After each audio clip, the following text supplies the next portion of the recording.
When you heard about the Trump administration's plan to greenlight the building of a nuclear power plant on the moon, you probably either rolled your eyes or said they're doing what?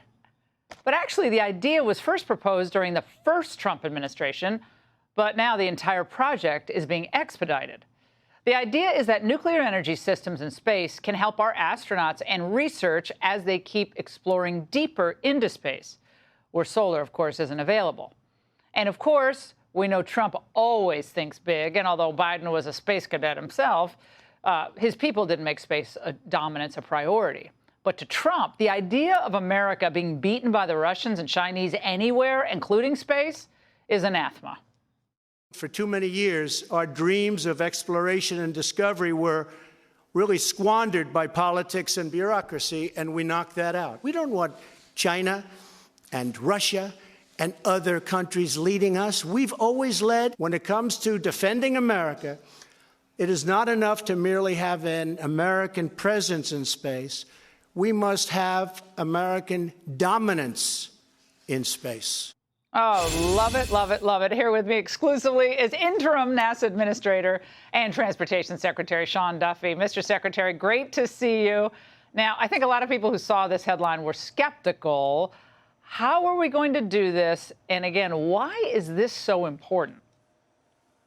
So first off, it's a little bit of clickbait for liberals, and they were saying we're going to have nuclear warheads on the moon, and they just misrepresented the story. You mentioned that Trump brought this up in Trump 1. Joe Biden was studying this during his administration as well. And so enough of the studies, hundreds of millions of dollars. Let's move, Laura. So on the moon, I don't think a lot of people realize there's ice. Ice means water. We do have some solar, but if you want sustainable life on the moon, you need an energy source. So we're going to bring fission to the moon's surface to power our base. It makes complete sense. Now, some might say, well, the launch is somewhat complicated, right? These are not active. They're not live. When we launch them into space, we can do it safely. By the way, we have submarines and aircraft carriers that operate on nuclear energy as well. But this is a key component. If we're going to get to the moon and then get to the Mars, we're going to have to figure this technology out. And again, we have to beat the Russians, the Chinese, I think, to get to the moon first. If you lead in space, you lead on Earth.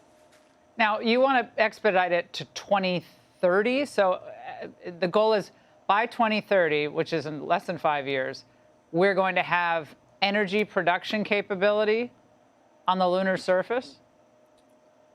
That's what we want. So right now we have the Artemis program. So we've sent one unmanned mission to the moon and back.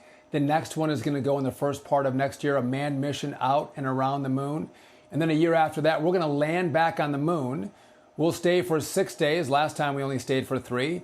And then from there, we want to start bringing assets to the moon for future astronauts. When they get there, they can start to deploy those assets, whether it's, our bubble or our whatever we're going to use to house our astronauts, and then turn on our energy source. And again, this is so important. The moon is complicated, but even more complicated is Mars. And if we don't start this process, the Chinese aren't stopping, the Russians aren't stopping.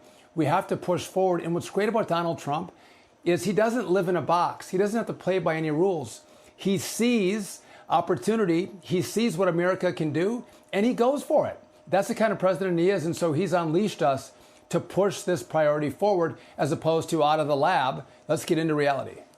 Well, will there be tariffs involved on anything made on the moon? That's a joke. Sorry. That's a total joke. Sean, I have to ask you, Mr. Secretary, sorry. Now, you're Transportation Secretary, which I used to work there, as you know, as a speechwriter. But that's a big job. And now you're doing this. Marco Rubio's wearing multiple hats. When do you sleep, sir?